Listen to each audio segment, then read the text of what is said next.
Hi everyone, it's day 3 of the Jaded Blossom August release, and I have a card and treat to share with you today. I was asked in the past to show people how I cut out my stamped images using my brother's Scan and Cut, so that's what I'm doing. So there's my stamped image, stamped on just white cardstock, and I'm inserting it into my brother's Scan and Cut. Now, I taped it onto the mat. The one drawback to brother's Scan and Cuts is the mats don't stay very sticky. So there we are. So now I'm just pressing Scan. I'm doing a direct cut. And then I'll quickly push the little mat button to feed the mat in. So now it's loading it in. So it sucks the mat in. And then now I'm going to choose what I'm going to be doing here. So it's going to scan my image, pulling it through the machine. See, it sort of reading it. So it pulls the whole mat through. And then it'll come up on the digital screen. It'll show you the image that it's scanned. So basically there it is. So there's the mat and there's the image. So now you're going to accept it, say okay. Then you're going to bring in your borders. So you want to bring them in tight to your image. So I'm just bringing my borders in on either side using my little stylus. You can use your finger too. The stylus is a little more accurate. Now you're going to press okay. And now I'm going to add the 0.4 border that I like to add. So you hit that little border button. Now you're going to pop that up one, so 0.04 inches. And there we are. So now you're going to press okay. And that's what you get. So that's the little image. So now I'm going to press cut. And then I'm going to press start. Now that's going to suck it through the machine. It'll read. And then it's going to cut that out. Now I like to tape my images on my mat because it's not very sticky anymore. But, you can get a new mat. It's fine. Now it says finish cutting. So now I'm going to unload my mat. And then I'll have my image to show you. There we go. So now quickly, this is again really quick. So I'm going to scan my image in. I'm doing a direct cut. I'm going to press start. It's going to scan quickly. I've got this on fast forward a little bit just so I can show you quickly. It's going to run it through, see, nice and quick. And that's it. I'm going to press OK. Yeah, that's my image. I'm going to bring in my borders. It was being a little funky there. So it'll say processing then. I'm going to bring in the other border. Everything's great. I'm going to press OK. OK. I realized I didn't put the border on. I'm going to add my little border on. OK. Cut. And then start. And it's going to quickly cut out my image for me. There we go. And that's with the 0.4 border. So here are the stuff I'm using today. Love the 80s. I'm using the bread tag die and the stylized rectangle die. So the Love the 80s is a new stamp set. It's adorable. I'm also using Brutus Monroe's 6x6 inch paper called Neon Glow. So there's my image. I've already colored it. I'm using Paper Tray Ink white cardstock for my card base. It's going to be a vertical. And there's my Copic colored images. Those are all my Copic markers. They'll all be listed on my blog for you. So, you just have to go over to leescraps.blogspot.com to get those. I also used a Spectrum Noir sparkle pen to sparkle up just the turquoise spots on the skate and on the star image. I also used the card mat dies that I completely forgot about. So I cut my first background with the card mat die. I'm using my ATG on the back of it, and I'm going to stick it down to my A2 vertical card base. That's 4.25 by 11 inches. Oh, there's the card mat die there that I forgot to show you. And so that's a 4.25 inch by 11 inch piece of white cardstock from Paper Tray Ink, scored at 5.5 inches for a vertical fold A2 size card, which is kind of my preference. So now I'm lining that up in the center. This paper from Brutus Monroe is kind of slick, which I kind of like. It's got a nice shine to it. So now I'm using my ATG gun again, and I'm going to be applying my stylized rectangle die, kind of wonky off center there. I'm using my bread tag dies today also. So there's the bread tag die. It was cut out. And I'm using my 3M foam tape, and I'm going to be popping that bread tag die up on my background. I'm just trying to give my card some interest with different layers and levels. I don't know about you guys. How are you feeling about the 80s release? It's kind of cute images, eh? And, if you're from the 80s, then this is for you. So it's lots of fun. Although a lot of people like that retro look. So, a lot of people could use these images. They're really cute. I'm also using some Stampin' Up! Dimensionals just to sort of fill in the down spots. I hate it when my cards or, you know, anything that goes through the mail and it gets a little dents in it. I like it to have a solid surface underneath. That's just me. I'm a little fussy when it comes to that. So I'm just applying that bread tag down. I'm using my EK Success reverse tweezers just to sort of lay that down to get my hands out of the way. There we are. So now I'm going to be applying the other layer of the bread tag die. That's the stamped image from Love the 80s, the little tag. All those stamped images that are like tag stamped images all fit in the bread tag die layer. Also the gable box layer, it's a perfect fit. So there I am. So this is how I line up that bread tag layer. See, because it's a solid surface. So I've got like, I've cut it out of cardstock, and then I line it up on my paper, then I tape it in place and I run the whole thing through. So I get it all perfectly level or even. And I also keep that in my envelope with the dies, so I can just use it over and over again.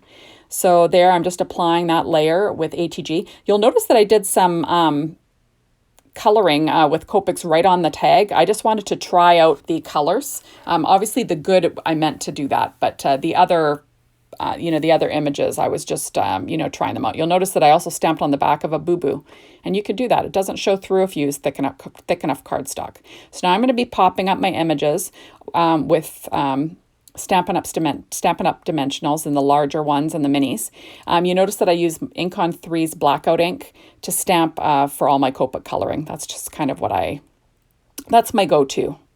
So I'm just going to pause the video here just to get all the backs off. I cut my nails, so it was kind of hard to get the backs off those. And now I'm going to be popping up those images on my tag just to give it a little bit of dimension, which is fun. I kind of like that. So there's a quick card for you today. It's super easy. I'm going to be adding, of course, some embellishment there. I can't help myself. I love my Nuvo Crystal drops and Simply White. So I'll be adding, I think, 5 drops today, just in little groups of 3 or uneven numbers. It just looks the best. And I kind of like to straddle my image a little bit just to draw the eye in the middle, and that's about it. So that's a super quick and easy card for you today. And I'm also adding some glossy accents on top of that star. You notice that I use Spectrum Noir Clear Sparkle pen on some of the spots just to give it some sparkle. So if you put the glossy accents over top, you really get a nice look. So now I'm using the Love the 80s, the Pillow Box die. What else did I use? Love the 80s, the Pillow Box die, the Slimline dies, and the Stitch and Scallop circles and the stylized rectangles. Oh, I already said that. No. Okay. So I'm using, so I basically cut out the Pillow Box with, out of Paper Tray Ink white cardstock, and I'm using Altenew inks in Rubelite, Ocean Waves, and Midnight Violet, and I'll be stamping those images from that same stamp set, Love the 80s, all over the paper. I'm just making my own pattern paper, basically. I like to make pillow boxes for treats. You can throw a gift card in there. I don't think I've made one on on a video yet, but these treats from Jaded Blossom are super easy to put together. So I'm just doing some freehand stamping. Altenew inks are kind of like a blend, like it's a hybrid ink. So as a result, really easy to stamp with. You get nice clear images. What I'm trying to do is I'm just trying to fill out the whole background, and I'm rotating my images around so it's not directional, because when you fold it in half, everything's going to be upside down on the other side. So you'll see what I mean when I get there. But so you want to have a non-directional pattern when you're using this all over, or when you're using this pillow box. And like I said, super easy to do. Super fast, not rocket science. And I'm going to pause the video in a second here, and then just like magic, the stamping will all be done. I was having a hard time staying in the video. You'll notice I also use a piece of fun foam underneath when I'm doing freehand stamping just to get good images. So there I am. I'm all stamped. Isn't that cute? So there we are. Now there's the other layer of the pillow box. You don't have to use that. You can actually cut off the flap and just use the pillow box. So I thought, I'm going to do that today. I'm going to add my layer though, and just it's got a cute little look to it. So I'm adding that. That's also cut out of the Brutus Monroe Neon Glow paper.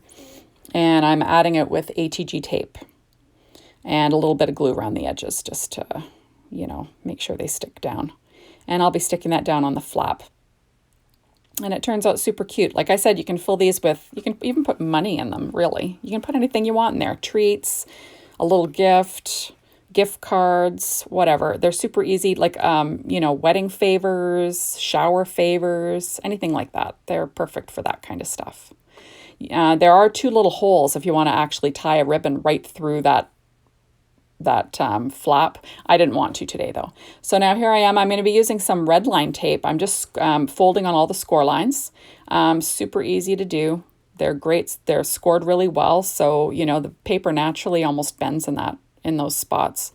So I just go ahead and pre-fold everything. And I'll put this pillow box together really quickly. Like I said, I'm using red line tape. It's my kind of my go-to when I'm doing treats, especially with heavyweight cardstock. So you want to put that piece of red line tape really close up, but not touching the scored line. And that way you'll get a nice tight corner, or seam, I guess. You'll get a nice tight seam, which is what you want. You don't want it all bubbly or leaving little holes. So see, I just folded in the tag and it just lines up perfectly. No big deal. So now you can leave that little flap up even and use it as a handle, but I'm folding mine down so it looks like a little purse. There we are. So it looks like I've used made like a pattern paper little purse. So now I'm adding some 3M foam tape up under the flap just to give it a little lift. You don't have to. You can stick it straight down. You can leave it straight up as a handle, whatever. Anything works. And now you're going to be folding in the edges. And that's it. You can fill it with treats. Do whatever you like. I'm going to be probably throwing a gift card in there because it's kind of cute. If you're hand delivering a little gift, it's kind of fun to put in a gift with other stuff. You can have that in there, you know, in a bagged gift and have that in there with a card. So there you'll notice I did some fussy cutting. I stamped that Love the 80s and then I fussy cut it out, the little 80s and the heart and everything. And now I'm using the Slimline circle die, or the little frame from the Slimline dies, and putting it over one of our circle dies. It pretty much matches up. You'll notice that I didn't really line up my stamped image on that white cardstock, so there was a little flat edge on my white circle, but it doesn't matter. It's covered anyway. So now I didn't really cut out the centers of the 80s because that's fussy. So I'm just using my Secure white gel pen just to fill it in, make it look like it's cut out. No one will know. I'll give that a couple of coats and make sure everything's good. And at first I think I'm going to pop that little guy up on there and just leave it as is. But you'll see I changed my mind like always. I thought, that looks too boring. I don't like the look of that. So now I decided to make a bow using my Bow Easy, and that's 1.5 inch white satin ribbon.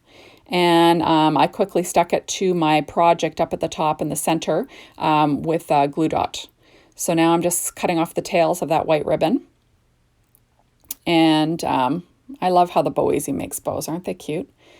So then I decided to change this little circle into a tag. So I've got 2 white scallop circles cut out of the Paper Tray Ink white cardstock again. I'm going to be gluing down my little framed image on the front of one, and then I'll be lining up the white scallop circle on the back. So you've got nice 2 finished sides, like for a tag. Just sticking that down with my Simon Says Stamp Craft Tacky glue. And I'll weight it down just to make it dry. Now I've got my Crocodile from We Are Memory Keepers, and I'm going to punch the smallest hole in the top of the tag, and I'll be attaching it with that little rounded safety pin. I think it came with like sheets or something, to be honest. I keep them whenever they're in with packaging. I keep them. You can also buy them though. I think I've seen them at Simon Says Stamp and places like that. And they're perfect for, adding a tag onto your little bow. And that's all you have. Super easy, super quick. Isn't that cute? I think it turned out really cute. And there's my card. And you got to love the 80s. This neon glow is perfect for it. And the ink from Altenew actually happened to match perfectly. I chose my Copics accordingly also, just so they kind of match what I was going for in the 3 colors. But anyways, thank you so much for stopping by. Make sure to come back for day 4. And you'll see some more cute stuff from our design team. And hopefully I'll have a video for day 4 too. We'll see you soon. Thanks, everybody. Bye.